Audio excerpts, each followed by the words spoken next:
phantoms of a world gone by speak again their immortal tale, the Vendetta.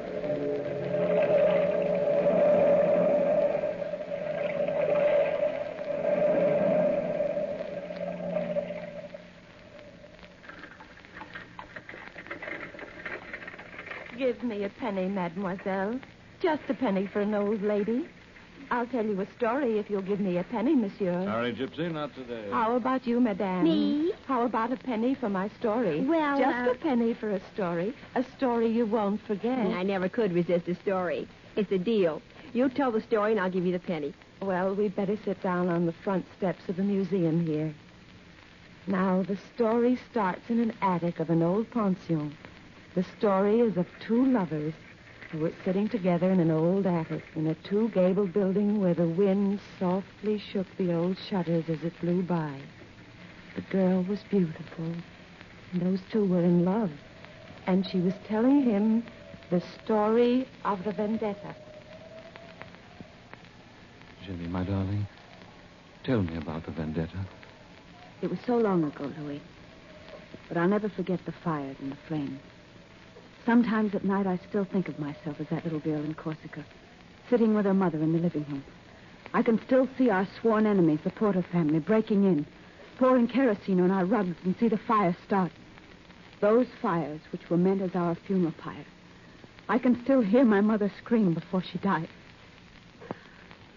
Somehow, my father saved my life and told me to hide in the wastelands and wait for him. And then there was more fire, more flames. And the Vendetta was settled. The Porter family was dead. And then we came to Paris, to the pension next door.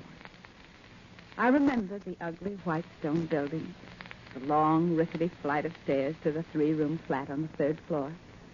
I remember the landlady who was so kind and showed us to our rooms, talking in that empty hallway. You'll like it here, Monsieur de Piombo. You and your little girl. Pretty child, isn't she? Watch out for the stairs. Thank you. I'll be careful, Madame Manet. We're all one happy family here. A German family lives on this floor, and a young newlywed couple lives on this floor. And guess who owns the building next door? Monsieur Servin. He's an artist and runs an exclusive school for young women who are interested in the arts. Well, these are your quarters. Your room's in the back. The child's room is just to the left. You have your own cooking facilities if you wish to use them. Yes, you told us. Well, I guess you want to be alone to make friends with your new quarters. Rooms are like people, have to be treated with kindness. Be happy. Are you tired, Jenny? Very, very tired. Father, are we going to see Mother again? They took her from us, Jenny. But the Porters have paid for it. With their lives. All of them. You're all I have left, Jenny. You're all I have left in the world. You will be a little queen someday. I'll make you a queen, Jenny. And Paris will be at your feet. You've such lovely black hair, Jenny. Such lovely, warm black hair, darling. Never leave me. Father, darling, I'll never leave you. How could I? We belong together.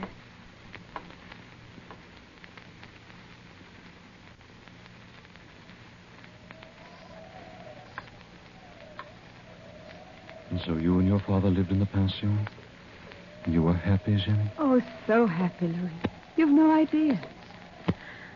Well, when I was 20 years old, I started to paint. Our landlady showed my painting to Monsieur Servin, and Monsieur granted me a scholarship in his school. My easel was in the corner of the studio, and when I climbed on a chair, I could peer through the skylight into Monsieur Servin's attic across the way in the other gable. The attic always fascinated me. It was dark and lonely, and struck a responsive chord somewhere inside me. And then last week, I saw you there, darling. And I knew you were wounded. I started to paint you. I stood on the chair looking at you. Laurie was singing behind me, and Amelia was talking too much. The little chime clock on the wall chattered, too.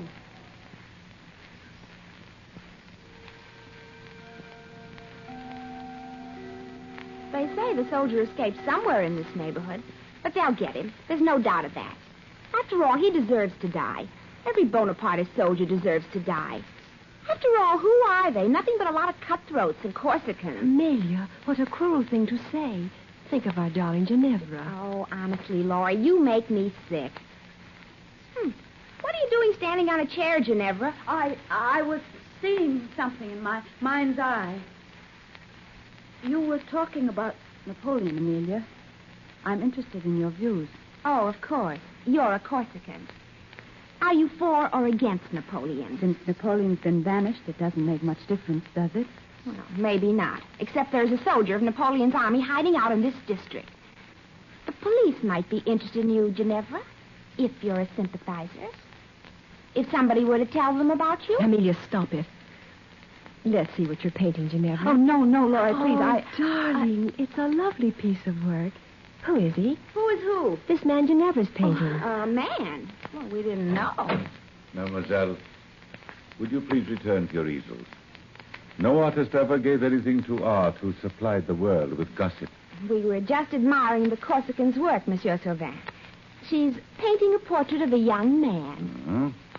Well, Mademoiselle Amelia, I'm sure if you worked as diligently as Mademoiselle Ginevra, somebody would admire your work. It is 4 o'clock, ladies. Time for you to go home. I'm only half finished, Monsieur. 4 o'clock, Mademoiselle Laurie. Your family will worry. Naturally, Laurie. Come along and stop being super conscientious. Good night, Ginevra. Wait for me. I'll be right along. Mademoiselle Ginevra. Oh, yes, monsieur. Would you mind staying after class? Of course not, monsieur. Good night, Monsieur Sauvin. Good night, Monsieur Good night, Mademoiselle. You'll find Mademoiselle Ginevra very interesting to talk to, Monsieur Sauvin. Especially if you ask her why she stands on a chair looking in an attic window. Good night, Monsieur Sauvin. Good night, Mademoiselle Amelia. I'm sorry, monsieur. I caused you so much trouble. That is a fine painting, Ginevra. How long have you known the soldier has been hiding in my attic? Just today. How much has Mademoiselle Amelia seen of him? Just this painting. Monsieur, please take me to him. Nobody knows he's up there but me. He's wounded and he looks so lonely. Your father would never forgive me if I do. And I'd never forgive you if you don't. Please, monsieur. Nobody will ever know, I swear it. Please, Monsieur Sauvin. Please.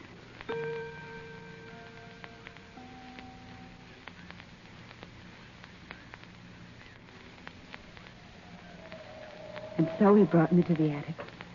And I met you and loved you from the first time I saw you 2 weeks ago, Louis. Oh, I know all the words that rhyme with your name. I know all the funny little wrinkles in your face. And the way you smile and the way you talk. Oh, Jenny. Jenny, darling, you don't know what you're saying. I'm a hunted man. If I'm caught, I'll be hung. If you were killed, I'd be by your side. I'm sick and wounded. And you know so little about me. I know everything about you. We're fellow Corsicans. You're a brave soldier, and I love you. Oh. Where you go, I shall go. And your people shall be my people. Jenny, I've wanted to tell you. I wanted to tell you so many times. Oh, darling. Don't stop me, please, darling. We can't be married. Don't you understand? I love you. I love you so much. Oh, Louis, Father can help you leave the country, and I can join you later. And we'll return to Corsica. Corsica, Jenny. Warm sun and green meadows and the yellow pasture land. Oh, darling, you'll like Corsica so very much like it. Tempestuous and warm. And your eyes are brown like the trees in the fall, and when you're happy, they're brown with red flames. Those are the fires of the Vendetta, Louis. And when you're sad, the light dies. Like the sun on the ocean. I love you. I love you, oh, Jenny. If only I were brave enough to own you. I'd own you in a little bit of Corsica, in a world of our own. Oh, don't make it any more difficult for me than it is. What's wrong, Jenny? Look at the skylight in the studio. I could have sworn I saw somebody at the skylight window. Nothing more than the cleaning woman, Jenny. darling Jenny. Geneva Bella. Bella, Bella, Jenny.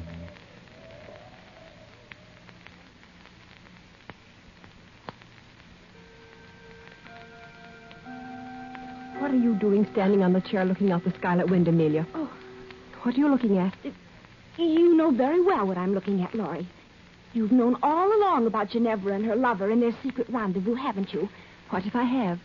My father, as head of the Paris police force, will be very much interested in finding this escaped soldier.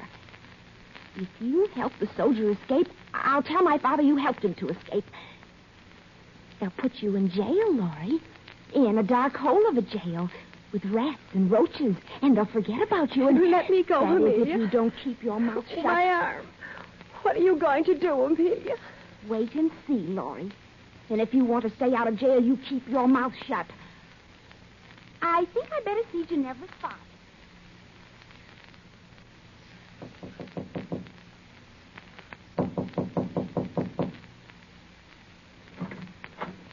Monsieur de Piombo? Yes? I'm Amelia Farrar, a schoolmate of your daughter's. Oh, please come in, mademoiselle. My daughter is late from school, but I'm sure she'll be home soon. Well, I didn't come here to talk to your daughter, monsieur. I came to talk to you. A sort of ugly thing happened at our school lately, and, well, it's sort of difficult to explain, but, well, Monsieur Sauvin has been allowing an escaped soldier to hide in his attic. Not so bad. A rascal. How could he? Well, every day, Ginevra and this soldier see each other, and I hear they intend to marry. It's the scandal of the school, monsieur, and, well, if he's arrested, Ginevra will be in trouble, and... Are you positive of this, mademoiselle? Oh, yes, and I'm worried for her. You see, my father is head of the Paris police, and I found out this escaped soldier is a fellow Corsican of yours, and, well, you probably know him. He's parading under the name of Louis D'Angelo, but in reality his name is Luigi Porta, youngest son of the Porta family and the only survivor of a tragic fire which occurred in Corsica 15 years ago. Luigi Porta. I'm sure Ginevra can take care of herself. Well, shall I report him to the police? No, maybe it won't be necessary for 24 hours. No, I think I'll wait. Good day, Monsieur de Piombo.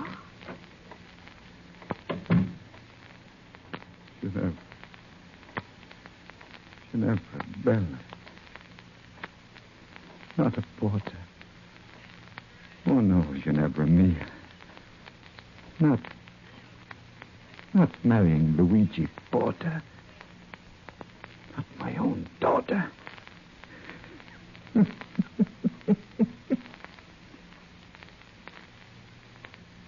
Blood in my hands cannot be my daughter's. But if she be married to a Porta, she must die by my hand, by the terms of the Vendetta.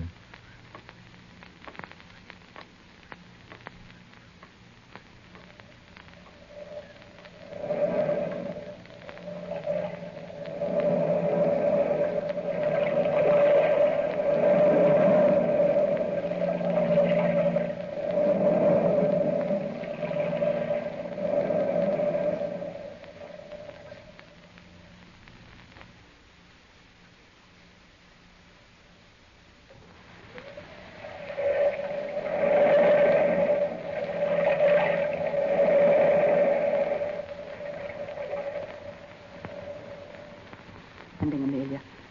What were you doing in my father's apartment? Don't you wish you knew? Tell me, Amelia, or I'll... We told the Corsicans were true that wasn't till now.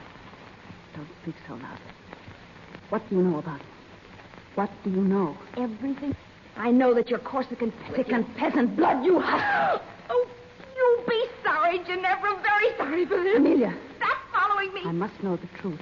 Did you tell my father about... Meeting a lover in secret? Yes. It's time somebody stopped you. Who did you say this secret lover of mine was? I didn't know you knew. I thought you at least had lost. Did you tell my father? Well, I told your father. Goodbye, little princess. Heard someone arguing out here. Oh, Mademoiselle. Oh, pauvre petit. Mademoiselle, don't cry. If somebody hurt our feelings, you'll... Madame, would you do me a favor? Go upstairs to my father and let me out on an errand. Please, please, Madame. Poor child, are you in trouble? Please, for the love of heaven, go upstairs and tell my father you sent me out. And make the lie good. Make him believe it. You must make him believe it, Madame. Please, please, go upstairs now. Go upstairs right this minute. Mind, Monsieur de Piombo, if Ginevra went on this little errand for me. Just a few blocks away to the butcher, and I've hurt my foot. Naturally, your foot. Stubbed the toe. For a stubbed toe, you walk very well. Thank you, Monsieur. Very well indeed. I think I'd better go downstairs. Don't. Please don't. I'd much rather you wait up here, Madame Monet, so that I may see this parcel Ginevra is to bring you. But, Monsieur... I said we'll wait up here, Madame. 6 o'clock. We'll wait till 7, Madame. Till 7. She's not here by then. You and I will find her ourselves. I had to warn you, Louis. You're in such danger. Don't you understand? Father will kill you if the Vendetta returns. Jenny, oh, Jenny. Luigi or Louis, it makes no difference to me. Love knows no names. And I love you, Luigi Porter, with my whole heart.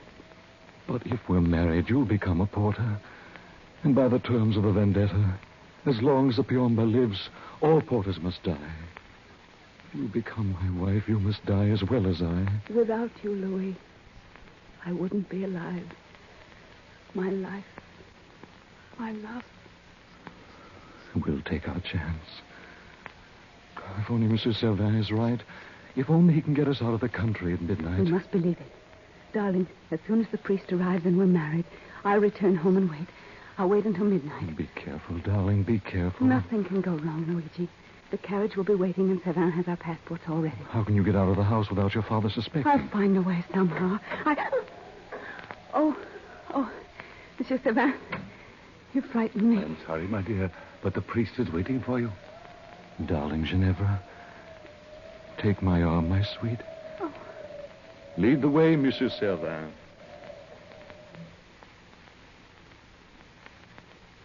Father, I'm sorry I'm so late, Father. Are you angry with me? How could I be, Bellissima? Tea is ready, Ginevra.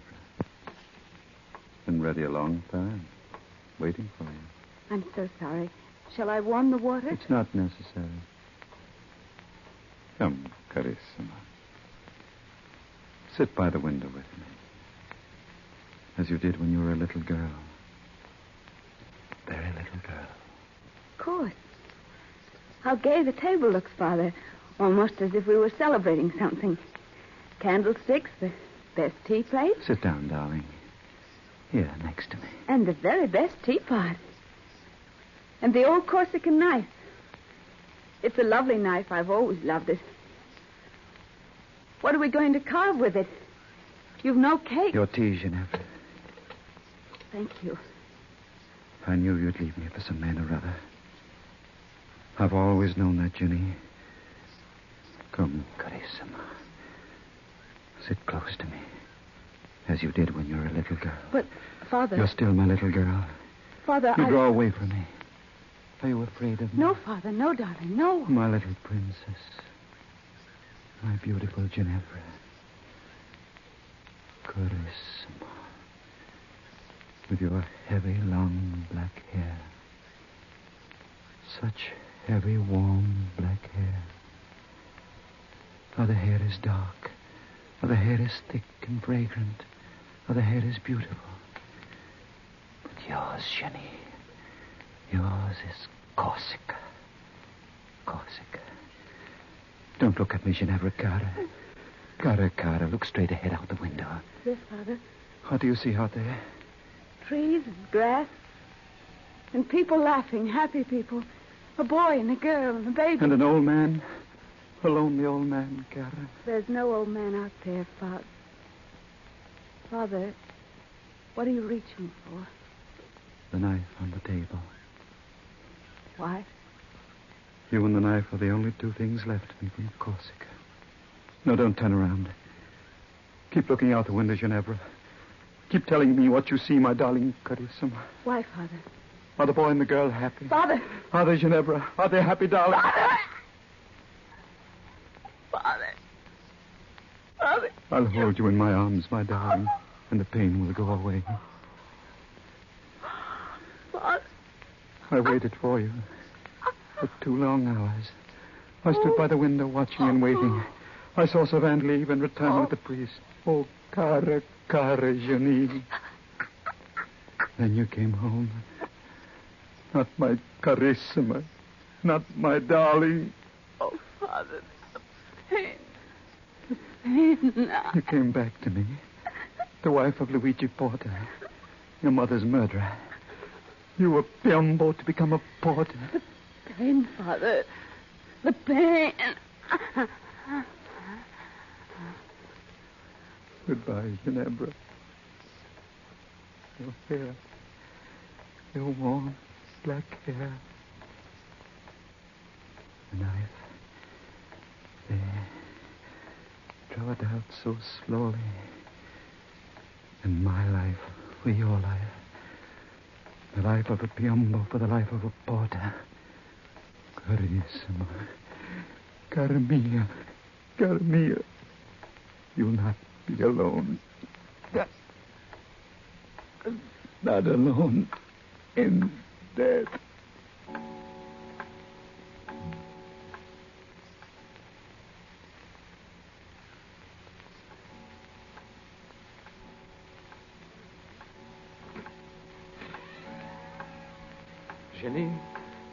Jenny, we've waited so long. Jenny, my darling, what's happened to...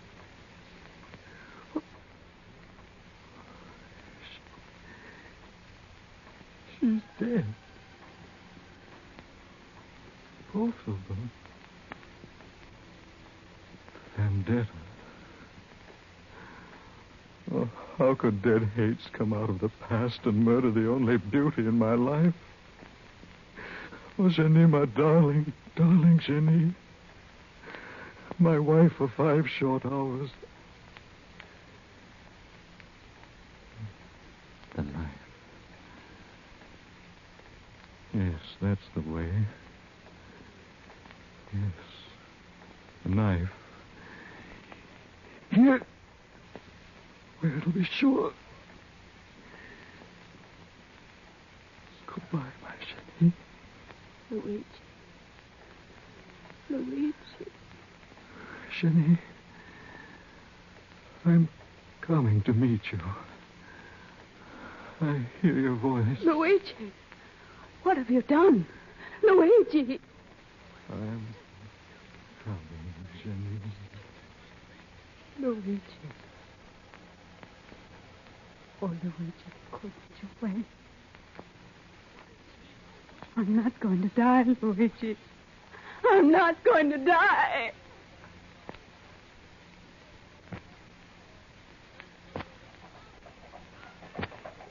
Jenny didn't die. She lay for months in a hospital, trying to die, not caring to make any effort to do anything. The doctors made her live. She had no will to, and she hasn't since. She hasn't since. What happened to her, Gypsy? What did she do? She lived in memories. But who cares? Who cares about Ginevra now? She might be wandering the streets. An old woman telling stories for pennies. Here, Gypsy. Here's your penny. Thank you, madame. Thank you. A story? A story for a penny? Just a penny, please. Just a penny.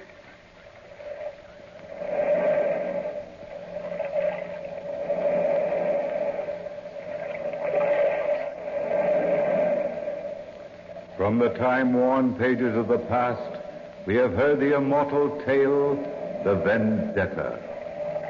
Bellkeeper, toll the bell.